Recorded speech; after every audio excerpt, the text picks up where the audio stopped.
کردو و توانیویانە بەشداری لە فستیڤالە جیهانی و فستیڤاڵی نێودەوڵەتیەکاندا بکەن. لە ئێستادا یەکێک لە فیلمە دۆکیومنتاریەکان کە ئەویش کورد لە میسر لە سەردەمانێکەوە خەڵاتی یەکێک لە فستیڤالە گرنگەکانی پێبەخشراوە. جگە لەوەش ئەم فیلمە بەشداری لە زۆرێک لە فستیڤالە نێودەوڵەتیەکاندا کردووە. قسە باسی زیاتر دەربارەی فیلمەکە، فیلمە دۆکیومنتارێکە و ناوەڕۆکی ئەم فیلمە کەم لەگەڵ زۆر بەڕێز ژێ کامیل کە دەرهێنەری فیلمە دۆکیومنتارێکەیە. بەخێر هاتی. زۆر سپاسانەکەم. سپاس بۆ کەناڵ. بەهر لە ناوی فیلمەکەەوە دەست پێ بکەم کورد لە میسر لە سەردەمانێکەوە. ئەمە بیرۆکەکەی لە چیەوە هاتووە؟ بیرۆکەی ئەم فیلمە سەرەتا دەستخۆشی بۆ کەناڵەکەتان. بیرۆکەی ئەم فیلمە سەرەتا لەوە هات کە من چەند ساڵێک لە وڵاتی میسر نیشتەجێ بووم. پاشان ینی بەرکەوتنی زۆرم هەبوو لەو شوێنانەی ناوچانە و ئەو کەسایەتیانی کە کورد بوون لەوێ نیشتەجێ بوون. ئەمیش بە چەند مەرحەلەیەک گەشتونەتە وڵاتی میسر و نیشتەجێ بوون. ینی هەنێکات ناونیشانی شوێنی کوردیم ئەبینی لە ناوچەکان لە ناو قاهیرە یاخود لە دەرەوەی قاهیرە و ناوچە لادیەکان قەزاکان ئەمانە ناوی کوردی یان ناوی کوردی بەڵێ. یعنی بۆ نمونە لەوێ شارێک جەزیرە کوردی هەیە لادیەکانە، یاخود مەدینە کوردی هەیە، جەزیرە ئەکرات هەیە، ینی زۆر شوێنی تر هەیە. هەم لە ناو قاهیرەشە هەنێ شوێنی وەکو شارعەکان جادەکان بە ناوی کوردیەوەیە. شارە ئەکراتە، شارە سەلاحەدینە. ئەمانە کەوتمەوەی کە بیرکەمەوە سەبەبی لە شۆ هاتووە. دوای گەڕانێکی باشم ینی 6 مانگ زیاتر ڕسێرچم کرد گەڕان بە دوای ئەم سەرچاوانەیە. لە کۆتاییە گەشتمەوەی کە فعلەن کورد وجودی هەبوو لەوێ و وجودیشی هەیە بەردەوامیشە. ئەمە گەشتمە ئەوەی کە دەستکەم بە دروستکردنی ئەم فیلمە لەوێ. خۆی زۆر جار یەکسەر ئەوەی کە بە مێشکتایەت ئەڵێ ڕەنگە ئەمە بەرهەمی ئەو کوردانە بێت کە لەم وڵاتە لە ئێستای نیشتەجێن بۆیە ئەم شوێنانە بەو ناوانەوەی. بەڵام دوایەوەی کە ڕیسێرچەکەی ئەزانی کە کورد مێژوویەکی هەیە. بێگومان دواتر چۆن بڕیارە دیا کە ئەمە بکەیتە فیلمێکی دۆکیومنتاری و لە چیەوە دەستت پێ کرد؟ بێگومان زۆر ئاڵنگاری و قورسی هاتە بەردەمم لەبەرەوەی لە وڵاتێکی وەکو میسرە دروستکردنی فیلمێک ئەوەندە ئاسان نییە. پێویستە بە کۆمپانیاکە یا خودت ئەبێ لایەنێکی گەورە پشگیریت کە خاصەتەن بەتایبەت لەوەی کە تۆ فیلمێک بکەیت دەربارەی نەتەوەیەکی کە لەم وڵاتەیە زۆر قورسە. گەشتمەوەی کە گەڕانم دوای گەڕانم هەستام بە کۆکردنەوەی سەرچاوەکان ئەو کەسایەتیانی کە دەستنووسیان هەبووە یاخود ئەو کەسایەتیانی کە لەناو مەجالەکە کار ئەکەن تای سەرش بەردەوا من لەوێ. یعنی چوومە زانکۆی ئەسهەر لەوێ کە زۆر سەرچاوی کوردی لەوێ وجودی هەیە بە کتێبە بە نووسینە بەم شتانە. پاشان لەوێ مرکزێک هەیە مرکزی دراساتی کوردیە لەوێ بەداخەوە کە دکتۆر ڕەجای فاید کە سەرۆکی ئەو شوێنە بوو ئەو ئەم ساڵ وەفاتی کرد کۆچی دوایی کرد. توانیم لەمانەوە زۆر وردەکاری کۆکەم و ئەم فیلمە بەرهەم بێنم.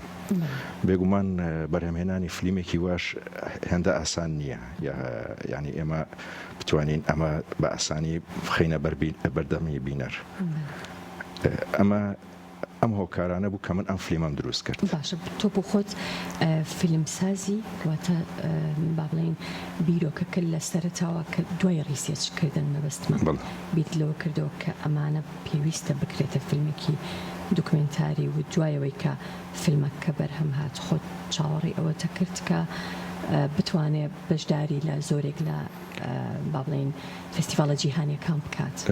من ڕاستەکەی ئەم فیلمە کە بەرهەم هێنا لە تەمۆحی وایە بووم کە وەکو نمایشێک بۆ ناو تەلەڤیزۆن بەرهەم بێت بۆ لەبەرەوەی ئێمە کورد شوناسی نەتەوەی کورد لە دەرەوەی دنیا زۆر باش نەناسراوە ناسراو نییە. ئێمە نەمانتوانیوە کە کورد بناسێنین بە دنیا. بۆیە ناچار بووم کە ئەم کارە دروستم کرد.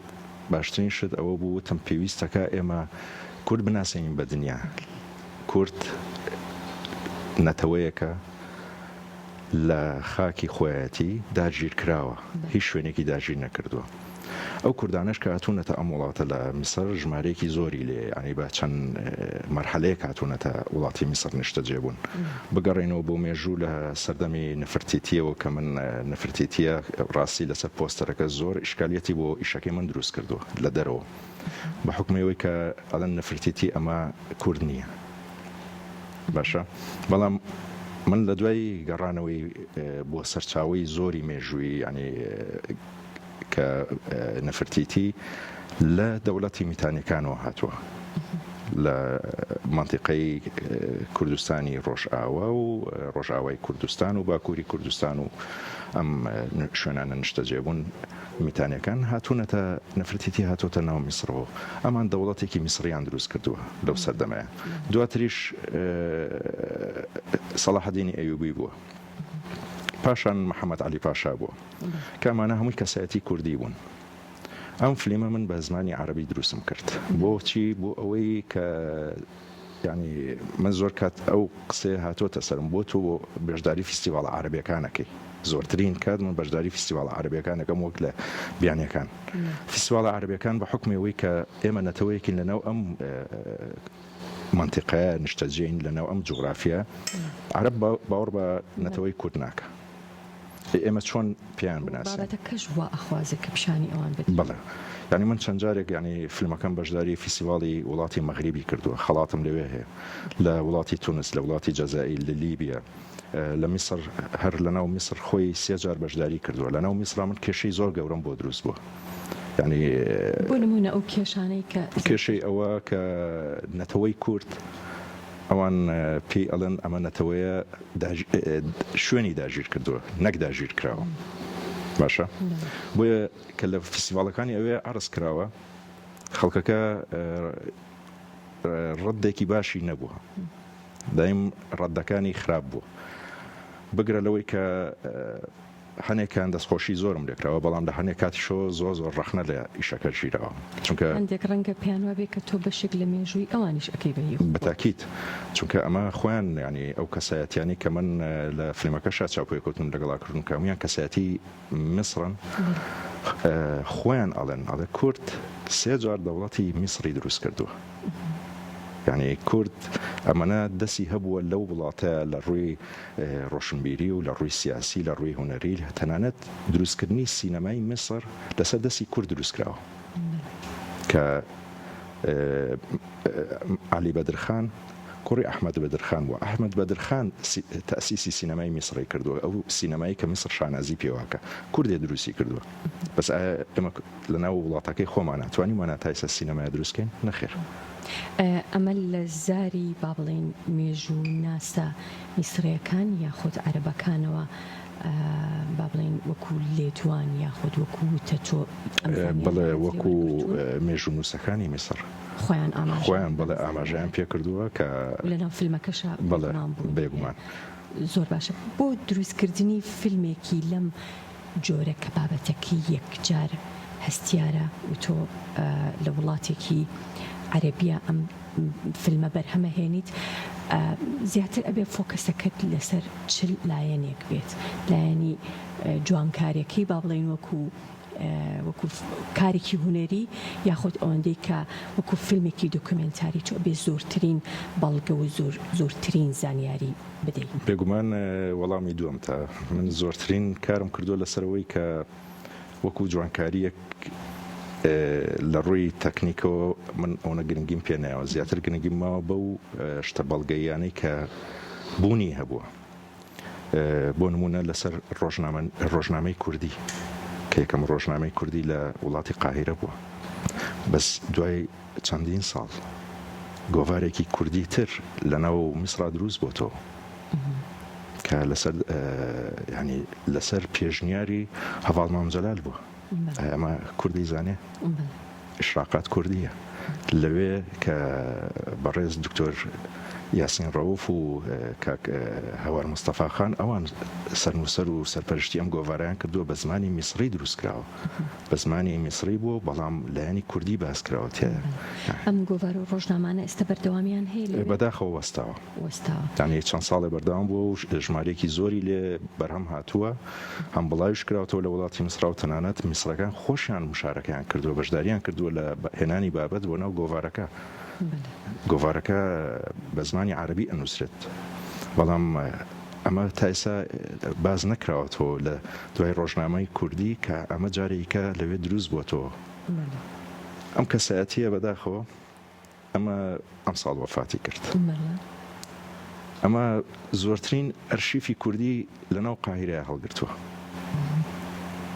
زۆرترین ئەرشیفی کوردی هەیە کە بەداخۆ لەناو کوردستانی خۆمانانیە لەوێ وجودی دەتوانیت سوود لەو ئەرشیفە وەربگریت بێگومان من زۆر سوودم لەو کەسایەتیانە وەرگرتووە وەکو ئەرشیف چونکە من ئیشەکە بە چەند پلەیەک ڕۆشتووە یعنی لە مێژووی نەفرتیتیەوە تاکو ئەم سەردەمەی ئیسا کە ئێمە ئیتیاژین بەڵێ ئەگەر بینە سەر خەڵاتەکان ئەو با بڵێن فستیڤالانەی کە تۆ بەشداری تیا کردووە لە مەبەستم وڵاتە عەرەبیەکانە و لەگەڵیشە ئەو خەڵاتانی کە بەدەست هێناوە تەنانەت خەڵاتێک بەم دواییانە خەڵاتی لیژنەی داوەرانی پلەی شەرەف بووە کە لێکێک لە فستیڤالەکان پێت بەخشراوە ئەمە لە پای خوێندنەوەیان بۆ فیلمەکە یان وەکو فیلمێکی دۆکومنتاری ئاستا لەپای خوێنەوەیان بۆ فیلمەکە بەڵێ وەکو ئەوەی کە ئەوان پەیوەندیان بە منەوە کردێتەوە وەکو مۆزوعەکە لای ئەوان زۆر شتێکی جیاواز بووە باش یەکەم فستیڤال کە یاخود لە یەکەم ئیڤێنتە کە با بڵێن فیلمەکەت لێ نمایش کرد چۆ بوو یەکەم فیدباک کە بۆ خۆت هاتەوە لەسەر لە وڵاتی ئەڵمانیا بوو فستیڤاڵی کۆبانێ بوو لەوێ توانیم خەڵاتی باشترین فیلمی بەڵگەی وەرگرم لەوە ئەمە بووە ئەوەی کە مەش تەشجیعکە هەر ئەوەنەی کە یەکەم خەڵات یان یەکەم فیدباک پۆزیتیڤ بێیتر تۆ ئەتوانی هەنگاو بنەی بەرەو شوێنەکانی تریش باشە فستیڤالەکانی تر کێ بوون کە بەشداری تیا فستیڤالەکانی تر فستیڤاڵی وەکو خلیجی عەرەبی تەنیا بەحرێن توانیم بەشداری کەم چونکە وڵاتە خلیجەکان تۆزێ بۆ مۆزوعی نەتەوەیەتی کورد گیرن ینی زەحمەتە بتوانی تۆ ئیشێ بکەی بۆ نەتەوەی کورد و باسی بکەیت و لە وڵاتێکی